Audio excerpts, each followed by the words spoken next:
Hey, we're just going to take a look inside the Hohner Clavinet just to point out some of the features, talk about what this thing is like to play and how it's made. So here are the internals. You can see we've got one string for each note that goes along there across a pickup, and it's just got a pretty simple layout inside, a couple of simple wires, and there's really not much to it. It makes a pretty reliable beast, really. So it's got your pickups in here, which we'll look at those switches in a minute, which control those. You got a massive storage compartment in here. I don't know what you're going to store in there. I guess we use some batteries, some old 9 volts, a couple of spare tools and bits and pieces. But you could really store a heap of gear in there. This thing's heavy. This is solid timber. And so gigging with this thing, you really need some muscle to move this thing around. But for keyboards at the time, it was probably pretty light if you compare it to a Fender Rhodes or even a Hammond organ or something like that. It runs on a 9 volt battery. Pretty cool. And that thing lasts forever. So in terms of energy efficiency, this thing was ahead of its time. Okay, we've got keys here. And down over this side, we've got our controls. And there's a few variations here. So we have our on and off switch and volume control.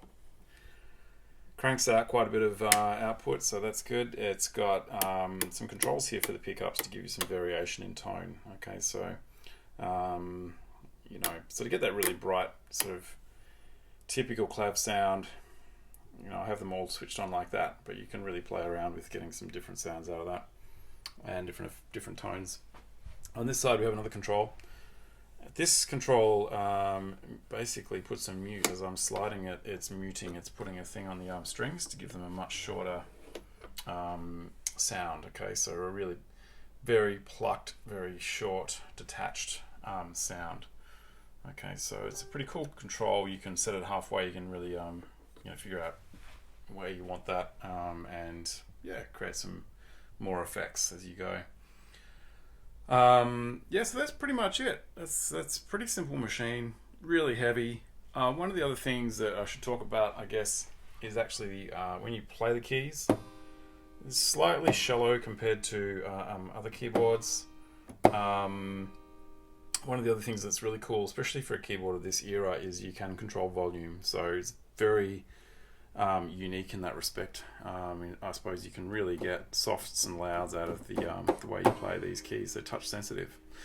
You can also feel the vibrations, and you can hear, probably this isn't plugged in, but you can hear the sound of the keys, the strings being plucked as I go, and you can feel the vibration coming through the keyboard keys, which is pretty cool. Feels real. And gives you a kind of sensation of playing a real instrument. I think that's a pretty significant bonus if you've ever tried a digital keyboard with it switched off. You get absolutely nothing out of it. So it makes this one a really cool instrument as well. And there was one other thing I was going to talk about.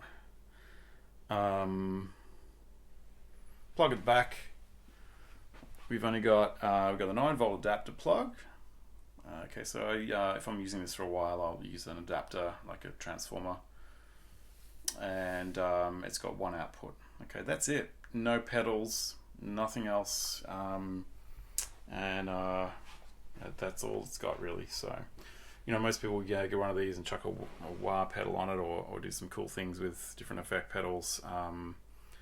To get it to sound pretty interesting, and to maybe make it sound different to a guitar, or or at least not step on the guitarist's toes. That's what I'm always thinking about when I play this, because it has such a guitar type sound. Oh yeah, so you can actually sometimes control. It's not aftertouch, but you can actually wave. You can actually get the note to modulate a little bit if you do that. It bends the pitch just slightly, and you will see there some keyboards where they've cut this section out and put a whammy bar in there, and you can pull the strings around and you can get some really funky sounds if you do that. I'm not going to cut this one up. I just think it's too precious to do that, and kind of never going back. I feel like once you've done that.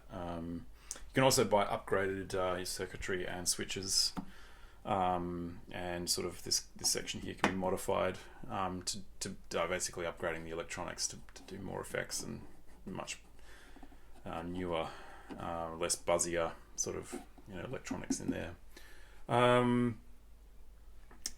So yeah, that's the Clav. It really sort of takes its history right back to the beginning of keyboards and to like clavichords, harpsichords. That era, centuries ago, when you had a tabletop instrument that had strings and that plucked.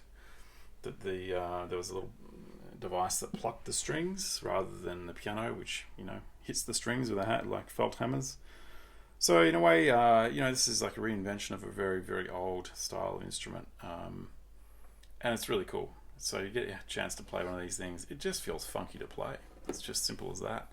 Something to do with the vibration, the key depth, and the control you've got. Just whatever you play on it just seems to come out funky. It's just that way. Just the way it works. Got a little slot here for your music rest, which was a clear polyplastic kind of music rest. I've still got that in its case, and should have been a strip along here to prevent the music sliding down. That's missing at the moment. And this instrument's missing a few clips and bits and pieces, which can all be purchased. There are spare parts still available for these keyboards. All right, thanks. Hope you enjoy. Cheers.